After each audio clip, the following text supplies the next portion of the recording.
Amor de Perdição, de Camilo Castelo Branco. Capítulo 3. O pai de Teresa não embicaria na impureza do sangue do corregedor se o ajustarem os dois filhos em casamento se compadecesse com o ódio de um e o desprezo do outro. O magistrado mofava do rancor do seu vizinho e o vizinho malsinava de venalidade a reputação do magistrado. Este sabia da injuriosa vingança em que o outro se ia despicando. Fingia-se invulnerável à detração. Mas de dia para dia se lhe azedava a bilis. E a de crer que, se o não contivesse em considerações de família, sofreria menos desabafando pela boca de um bacamarte a arma da predileção dos botelhos correias de Mesquita. Seria impossível o reconciliarem-se. Rita, a filha mais nova, estava um dia na janela do quarto de Simão e viu a vizinha rente com os vidros e a testa apoiada nas mãos. Sabia Teresa que era aquela menina a mais querida irmão de Simão e a que mais semelhança de parecer tinha com ele. Saiu da sua artificial indiferença e respondeu ao reparo de Rita, fazendo-lhe com a mão um gesto e sorrindo. A filha do corregedor sorriu também, mas fugiu logo da janela, porque sua mãe tinha proibido às filhas de trocarem vistas com pessoas daquela casa. No dia seguinte, à mesma hora, levada da simpatia que lhe causara aquele gesto de amizade, tornou Rita à janela e lá viu Teresa com os olhos fitos na sua, como se a estivesse esperando. Sorriram-se com resguardo, afastando-se a um tempo do peitoril das janelas. E, assim, ambas de pé, no interior dos quartos, se estavam contemplando. Como a rua era estreita, podiam ouvir-se, falando baixo.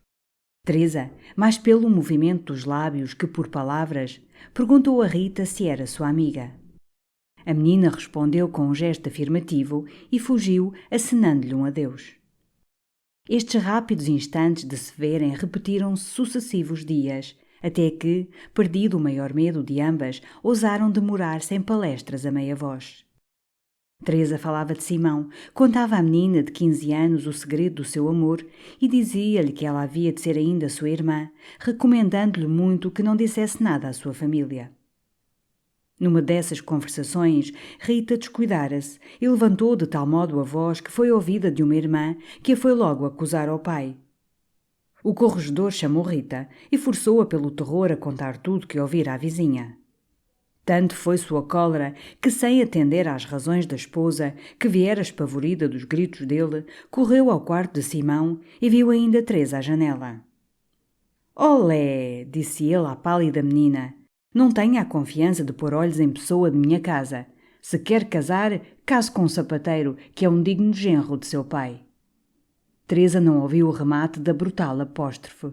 Tinha fugido aturdida e envergonhada.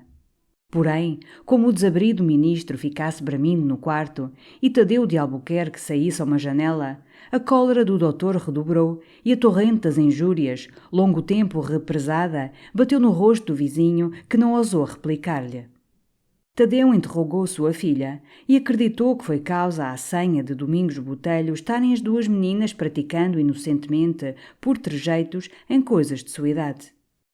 Desculpou o velho a criancice de Teresa, admoestando-a que não voltasse àquela janela.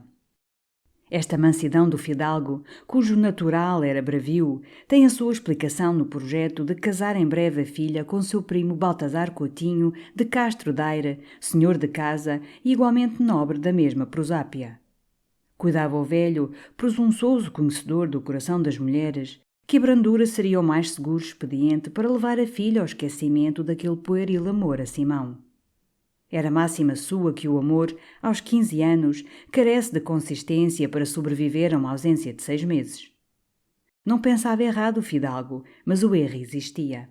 As exceções têm sido o ludíbrio dos mais acisados pensadores, tanto no especulativo como no experimental. Não era muito que Tadeu de Albuquerque fosse enganado em coisas de amor e coração de mulher, cujas variantes são tantas e tão caprichosas que eu não sei se alguma máxima pode ser-nos guia a não ser esta. Em cada mulher, 4 mulheres incompreensíveis, pensando alternadamente como se hão de desmentir umas às outras. Isto é mais seguro, mas não é infalível. Aí está a Teresa, que parece ser única em si. Dir-se-á que esses 3 da conta que diz a sentença não podem coexistir com a quarta aos 15 anos? Também o penso assim, posto que a fixidez, a consciência daquele amor, funda em causa independente do coração. É porque Teresa não vai à sociedade, não tem um altar em cada noite na sala, não provou o incenso de outros galãs, nem teve ainda uma hora de comparar a imagem amada, desluzida pela ausência, com a imagem amante, amor nos olhos que a fitam e amor nas palavras que a convencem de que há um coração para cada homem e uma só mocidade para cada mulher. Quem me diz a mim que Teresa teria em si as 4 mulheres da máxima se o vapor de 4 incensórios lhe estonteasse o espírito? Não é fácil, nem preciso decidir. E vamos ao conto. Acerca de Simão Botelho, nunca diante de sua filha Tadeu de Albuquerque proferiu palavra, nem antes nem depois do disparate do corregedor. O que ele fez foi chamar a Viseu o sobrinho de Castro Daire, preveni-lo do seu desígnio, para que ele, em face de Teresa, procedesse como convinha a um enamorado de feição, e mutuamente se apaixonassem e prometessem auspicioso futuro ao casamento. Por parte de Baltazar Coutinho, a paixão inflamou-se tão depressa quanto o coração de Teresa se congelou de terror e repugnância. O morgado de Castro Daire, atribuindo a frieza de sua prima à modéstia, inocência e acanhamento, lisonjeou-se do virginal melindre daquela alma e saboreou de antemão o prazer de uma lenta, mas segura conquista. Verdade é que Baltazar nunca se explicara de modo que Teresa lhe desse resposta decisiva. Um dia, porém, instigado por seu tio, afeitou-se o ditoso noivo a falar assim à melancólica menina. «É tempo de lhe abrir o coração, prima. Está bem disposta a ouvir-me?» «Eu estou sempre bem disposta a ouvi-lo, primo Baltazar.» O desdém aborrecido desta resposta abalou algum tanto as convicções do fidalgo respeito à inocência, modéstia e acanhamento de sua prima. Ainda assim, quis ele no momento persuadir-se que a boa vontade não poderia exprimir-se de outro modo e continuou. Os nossos corações, penso eu, que estão unidos. Agora é preciso que as nossas casas se unam. Teresa empalideceu e baixou os olhos. Acaso lhe diria eu alguma coisa desagradável? Prosseguiu Baltazar, rebatido pela desfiguração de Teresa. Disse-me o que é impossível fazer-se, respondeu ela sem turvação. O primo engana-se. Os nossos corações não estão unidos. Sou muito sua amiga, mas nunca pensei em ser sua esposa, nem me lembrou que o primo pensasse em tal. Quer dizer que me aborrece, prima Teresa? Atalhou, corrido, o morgado. Não, senhor. Já lhe disse que o estimava muito, e por isso mesmo não devo ser esposa de um amigo a quem não posso amar. A infelicidade não seria só minha. Muito bem. Posso eu saber, tornou com refalsado sorriso o primo, quem é que me disputa o coração de minha prima? Que lucra em o saber? Lucra saber, pelo menos, que a minha prima ama outro homem. É exato? É. E com tamanha paixão que desobedece a seu pai? Não desobedeço. O coração é mais forte que a submissa vontade de uma filha. Desobedeceria se casasse contra a vontade de meu pai. Mas eu não disse ao primo Baltazar que casava. Disse-lhe unicamente que amava. Sabe a prima que eu estou espantado do seu modo de falar. Quem pensaria que os seus 16 anos estavam tão abundantes de palavras? Não são só palavras, primo, retorquiu Teresa com gravidade. São sentimentos que merecem a sua estima por serem verdadeiros. Se lhe eu mentisse, ficaria mais bem vista de meu primo? Não, prima Teresa, fez bem em dizer a verdade e de a dizer em tudo. Ora, olhe, não duvida declarar quem é o ditoso mortal da sua preferência? Que lhe faz saber isso? Muito, prima. Todos temos a nossa vaidade, e eu folgaria muito de me ver vencido por quem tivesse merecimentos que eu não tenho aos seus olhos. Tem a bondade de me dizer o seu segredo, como o diria a seu primo Baltazar, se o tivesse em conta de seu amigo íntimo? Nessa conta é que eu não posso já ter, respondeu Teresa, sorrindo e pausando, como ele, as sílabas das palavras. Pois nem para amigo me quer? O primo não me perdoa a sinceridade que eu tive e será de hoje em diante meu inimigo. Pelo contrário, tornou ele com mal rebuçada ironia, muito pelo contrário. Eu lhe provarei que sou seu amigo, se alguma vez a vir casada com algum miserável indigno de si. Casada, interrompeu ela. Mas Baltazar cortou-lhe logo a réplica deste modo: casada com algum famoso ébrio ou jogador de pau, valentão de aguadeiros, distinto cavaleiro, que passa os anos letivos encarcerado nas cadeias de Coimbra. Claro está que Baltazar Coutinho conhecia o segredo de Teresa. Seu tio, naturalmente, lhe comunicara a criancice da prima, talvez antes de destinar-lhe para esposa. Ouvira Teresa o tom sarcástico daquelas palavras e erguera-se respondendo com altivez: Não tem mais que me diga, primo Baltazar? Tenho, prima. Quer assentar-se algum tempo mais. Não cuide agora que está falando com o namorado infeliz. Convença-se de que fala com o seu mais próximo parente, mais sincero amigo e mais decidido guarda da sua dignidade e fortuna. Eu sabia que minha prima, contra a expressa vontade de seu pai, uma ou outra vez conversara da janela com o filho do corregedor. Não dei valor ao sucesso e tomei-o como brincadeira própria da sua idade.